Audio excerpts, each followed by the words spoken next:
Nakausap mo na ba si Janice kagabi? Tinatawagan ko pero hindi naman sumasagot. Feeling ko hindi na makikipag-usap sa atin yun. Hindi ako papayag. Hindi pwedeng hindi ko malaman kung ano talaga ang tunay na dahilan bakit tayo tatanggalin. Ako na lang kaya kakausap kung hindi nyo kaya. Guys, just speak nicely, ha? Please be calm. Siguro, no? Opo. Unahin na lang muna natin yung sa Ayala. Sige, sir. Ay, good morning! Good morning, Sir Tito. At kilala mo si Miss Dimla, di ba? Yes, yung client po natin sa Ayala. Sa Ayala, tama. May papasend kasi akong proposal. Sumunod ka muna sa akin sa opisina, papahanda ako. Tapos ikaw na magdala, ha? Okay, sige Okay, po. sige. Okay. Mara, di ba tumawag ka saan kagabi? Hindi ko nasagot. Maaga kasi ako nakatulog, sumakit yung ulo ko eh. Ano ba yun?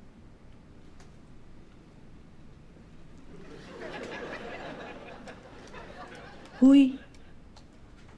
Huy. Bakit? Ano nangyari? Ha?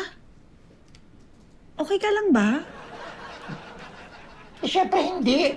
Paano naman magiging okay doon sa gagawin mo sa amin?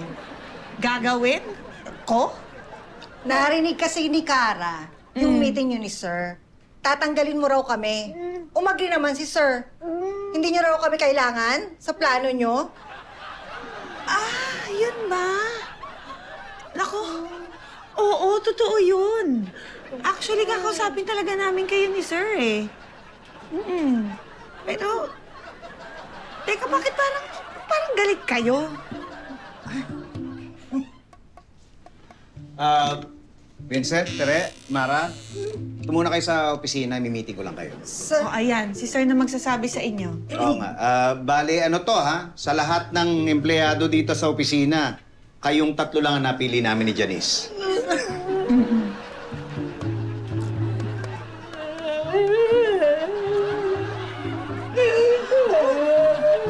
Mara.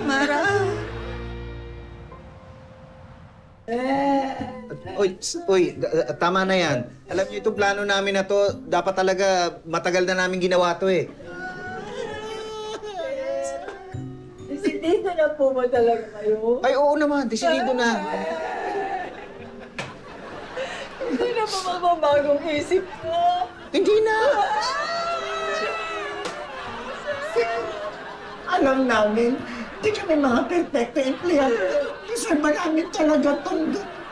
Kayong tatlo, deserve na deserve nyo. Sir, baka naman pwedeng bawasan niyo na lang yung susweldohin namin kaysa naman po sisandihin niyo kami. Sir, mahirap po mawala ng trabaho talaga, sir. Teka, sandali, anong sisisandihin? Di ba tatanggalin po kami ni Janice? Ako? Ba't mo sila tatanggalin? Ewan, hindi ko alam. Ano ba yung pinagsasabi mo? Hindi ako may sabi, si Kara. Narinig ko po kasi yung meeting nyo and sinabi mo na tatanggalin nyo na po sila. And you agreed po. Ako? Hindi, wait, teka ha. Ganito kasi yan. Nagpaplano kasi kami ni Sir ng team building. Kasama kasi sana kayo talaga doon sa listahan. Pero pinatanggal namin kayo doon sa listahan dahil mas leadership training yung kailangan nyo. Leadership training? Oo, para kung sakaling mag-apply kayo for promotion. Ganon? Hindi niyo po kami tatanggalin? Hindi. Hindi niyo po kami sisisantihin dahil nagtitipid tong opisina? Hindi. Oo, nagtitipid naman talaga tayo. Pero hindi natin dapat tinitipid yung pagsasalita para pag nag-uusap tayo, wala tayong miscommunication. Sorry po, Sir Tito. It's my fault. I'm the fake news peddler. Ay nako, ikaw na nga ang may kasalanan ng mga ito. Alam mo, buti pa, balis ka na. Huh? Sir Tito, wag! Don't fire me! I'm so sorry po talaga. Teka, sandali. Anong fire? Hindi kita pina-fire. Ba't niyo po ako pinapalis? May meeting ka sa Ayala kay Miss Dimla. Malilate ka na. Dalian mo. Balis ka na.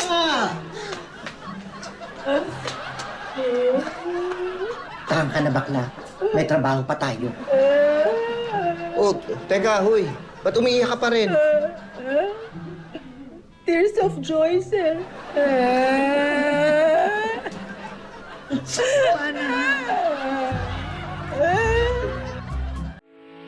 Getting all your Kapuso shows has never been this affordable. Subscribe to the GMA Pinoy Pack on YouTube TV for only $14.99 a month.